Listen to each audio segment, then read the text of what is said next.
Hello and welcome to What Yacht To Do, where we tell you what you ought to do and sometimes show you what not to do. I'm Sam.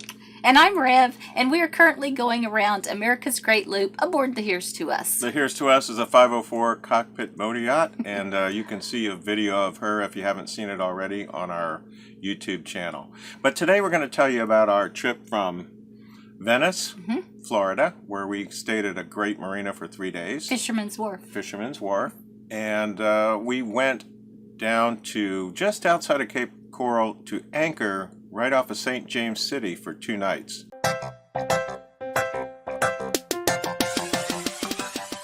Okay, so we are leaving, taking off from our spot at Fisherman's Wharf in Venice, Florida.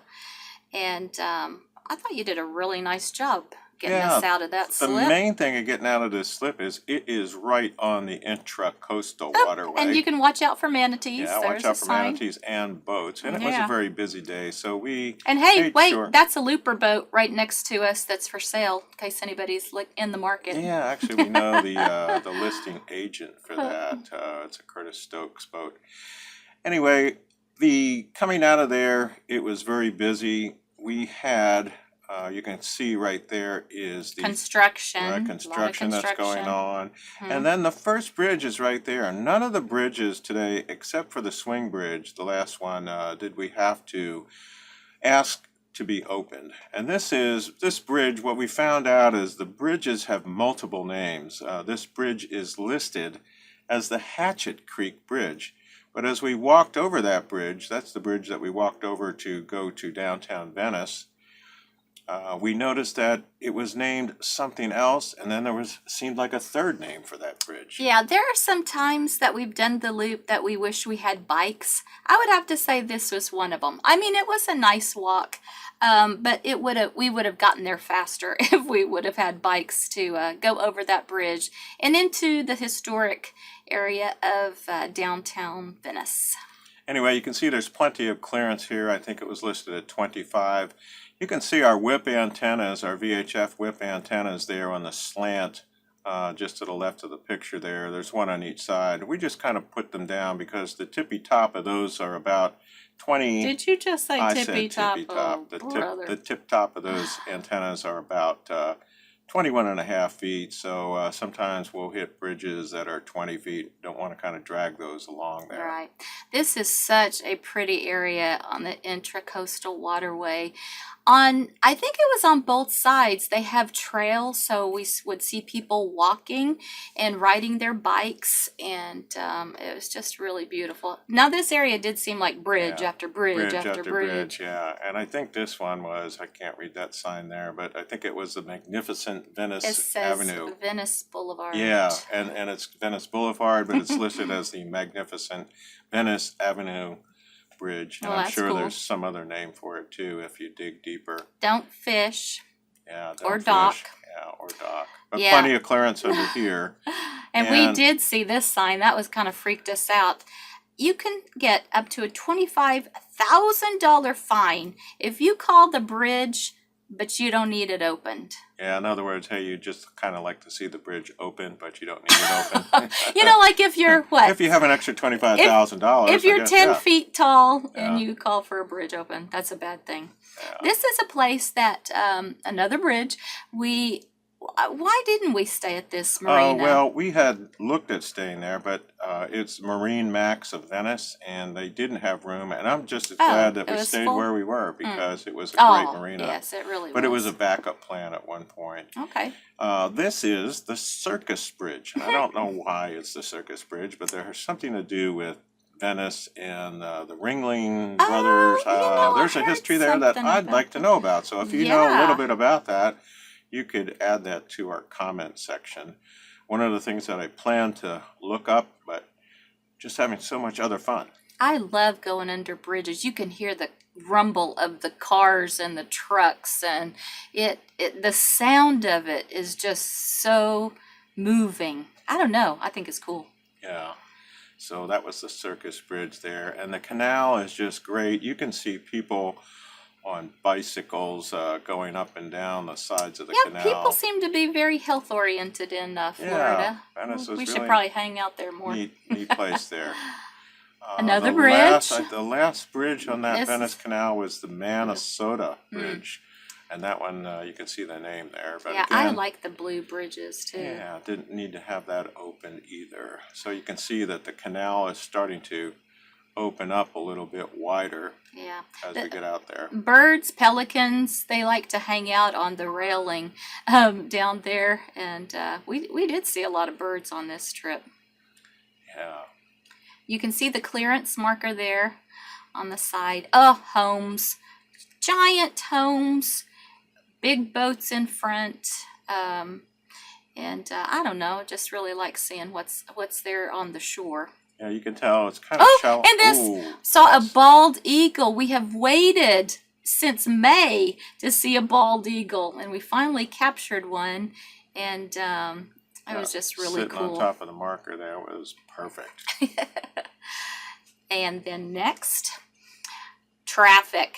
Yes. Lots and lots of traffic today, and you can see how cloudy it was, and the weather was a little dreary, but just so many boats around us. Yeah, Didn't you think that was a lot of traffic? There was a lot, and you know it's coming up on New Year's Day, so people are out having a good time. The week between Christmas and New Year's. Right. There's a Bayliner passing us there on the left. It looked like a Bayliner. Another bridge, Sam. You said that last one was the last. Well, I thought it was, but I've lost count. Well, there was a lot more room under this one to go through, but still a lot of little boats there trying to beat us under the bridge, but they pulled over and waited for us. Yeah, you just have to be careful going through here. And the other thing about the bridges is you'll notice some of the appendages and lights hanging down. I try to steer just to the side of that, so we don't I get would think anything. going right underneath it would give you the most room. But Yeah, you would think so. Sometimes if it's just straight across, that one has an arch on it. yeah, see those jet skis out there? Yeah. There was not a shortage of those. Yeah. They were People everywhere. having a good time out there. Yeah. Look at that. There's two ferries that are crossing. So the cars load up on one side, they take them over, and then they have to actually back out of the ferry and get going on their way. So it was so interesting to see that. I bet those people really wish that they would build a bridge there. Yeah, we waited, and of course this guy is not waiting here. He's in a hurry to get somewhere. Yeah. We called for a pass on this particular boat that's off to our starboard. There goes a car off that ferry. All right, we are coming up on a swing bridge, and it appears that a sailboat had called, although we didn't hear them. So perhaps they called on the telephone.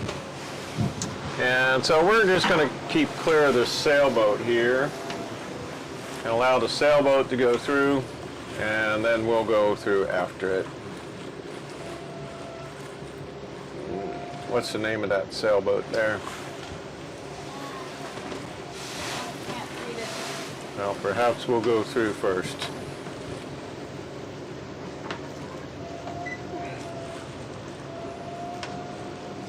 And yeah, it looks like he's maneuvering for us to get through here. So we'll go through.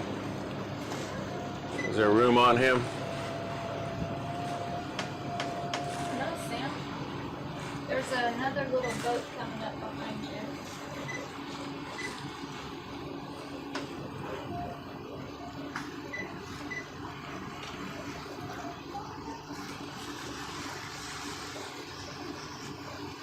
All right, so that swing bridge is open.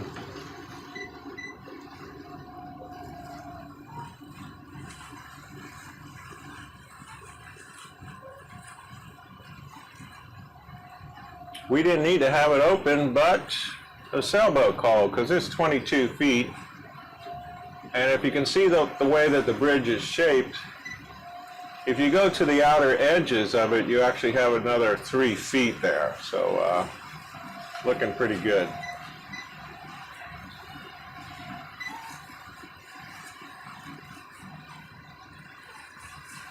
turning right. There's the swing bridge. Now we're gonna have to go through this channel here. Where? This little. Up ahead? Yeah. There's nowhere else to go. You could go to the right. No, we're not going to the right. Oh. Going right through this. Ooh, tight. Yeah, it's tight. So let's see what those signs say here. Danger submerged pilings. Everything happened.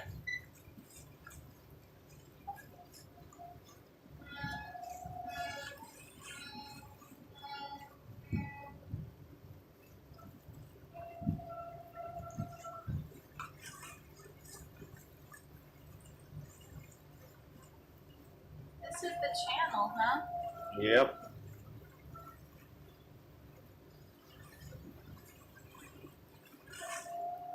How do we know where the pilings are? I don't know. I guess if you hit it, you know.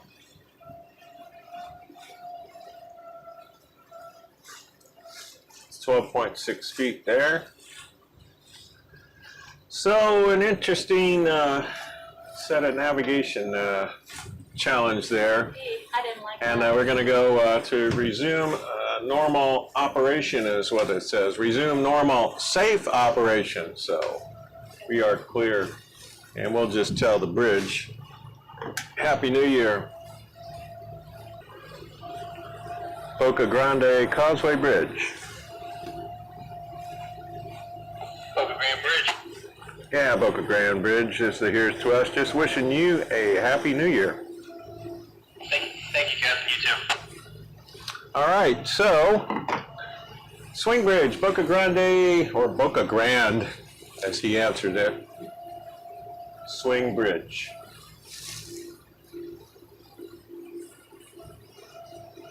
See you a little bit further down the line. I think that's the last bridge that we have for today. Only none of them really had to open for us, but that one opened due to a sailboat, so it's kind of cool going through there. Bay Dodo, calling inlet. All right, talk to you later. And as we came out of that Boca Grande Bridge, a sailboat off to our port, under sail. Looking good. Yeah.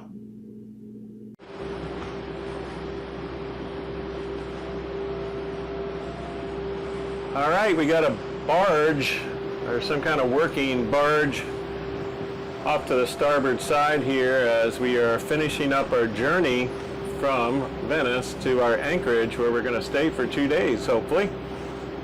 And we'll see how it goes. We selected this anchorage due to the winds. Currently they're coming out of the southwest, but they are going to go westerly and then predominantly northerly. This anchorage is about 12 feet, so we should have good depth in there. The tide range is about 2 feet. It goes up about 1.8 and then down about 0.6 below, so somewhere around there over the next day or two, we shouldn't be bothered by tide or wind and can just relax and get ready to go into Cape Harbor, where we're going to spend a month there. Beautiful day out here. A little bit of clouds off to the right, but as we get closer to Cape Harbor, we are going to see some pretty good sunshine the next couple days. So hopefully have a great view of Sanibel Island out that way and clear skies, and maybe to see some stars tonight. All right, we'll be back with you soon. So this is what my dolphin search usually looks like. I'll see a little one over there, and then I'll run to the back to try to catch more on the side. And they're gone. And they are gone. I mean, I cut like 30 seconds off of this video here, but very sad. So this, like we have told you, we saw a lot of traffic on this day. The boats were everywhere zooming around. Now, some people know how to boat well, and some are just, this is the first time they've rented a boat, and it is evident. But I don't know, I always like seeing the sailboats, no matter, you know, how busy Just we are. like driving on the highway, Yeah. you know, I mean, to drive, you know, boat defensively. Here's a big old boat. Oh yeah, I don't know what that guy's is doing. That little one's huge had to rush in. 70-foot boat there or better, who knows, but they're going out to someplace. That looks so cool though. Yeah. All right, just a ton of anchorages to choose from. We eliminated about half of them due to the winds.